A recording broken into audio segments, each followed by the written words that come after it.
Ranking এর বাইরে কাজ করা দরকার। দ্যাটস ওয়াই কাজ শুরু করেছি। তার মানে মিরাজ খানকে এখন প্র্যাঙ্কিং এ কম দেখা যাবে, মানে সে এখন বাইরে বেশি কাজ করবে। হ্যালো গাইস, কেমন আছেন সবাই? আশা করি সবাই ভালো আছেন। তো গাইস, বর্তমানে প্র্যাঙ্কিং এন্টারটেইনমেন্ট চ্যানেলে শুভ বিবাহ নাটকটা কিন্তু আপনারা সবাই কম বেশি অনেকেই দেখতেছেন, কিন্তু সেইখানে কিন্তু মিরাজ খানকে সেরকমভাবে দেখা যাচ্ছে না।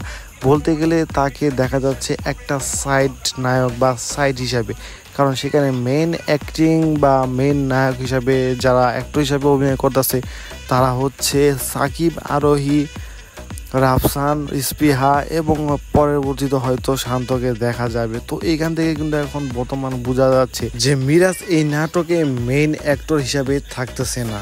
যদিও থাম্বনেইলে মিরাজের ছবি ব্যবহার করা হয়, কিন্তু নাটকের মধ্যে মিরাজ খানকে দেখা যায় না।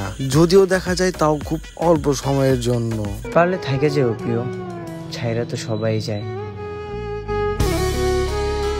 এবং বর্তমান বলতেছে মিরাজ খান প্র্যাঙ্কিং এর বাইরেও কাজ করবে। হয়েছে যে এখন প্র্যাঙ্কিং এর বাইরে কাজ করা দরকার।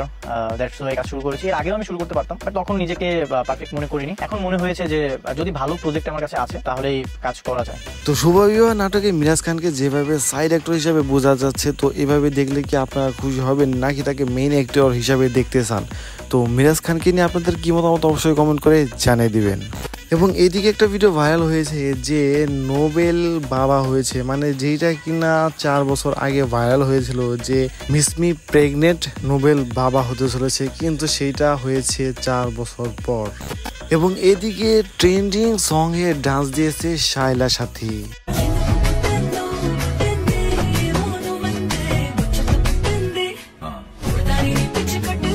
তো শায়লার সাথে এই ডান্সটা আপনাদের কাছে কেমন লেগেছে অবশ্যই কিন্তু কমেন্ট করে জানিয়ে দিবেন। তো গাইস, আজকের ভিডিও এই পর্যন্তই। যদি ভিডিওটি ভালো লেগে থাকে অবশ্যই লাইক দিবেন, কমেন্ট করে মতামত জানাবেন, শেয়ার করবেন এবং এই চ্যানেলে নতুন হয়ে থাকলে অবশ্যই সাবস্ক্রাইব করে পাশে থাকা বেল বাটনটি বাজিয়ে দিবেন।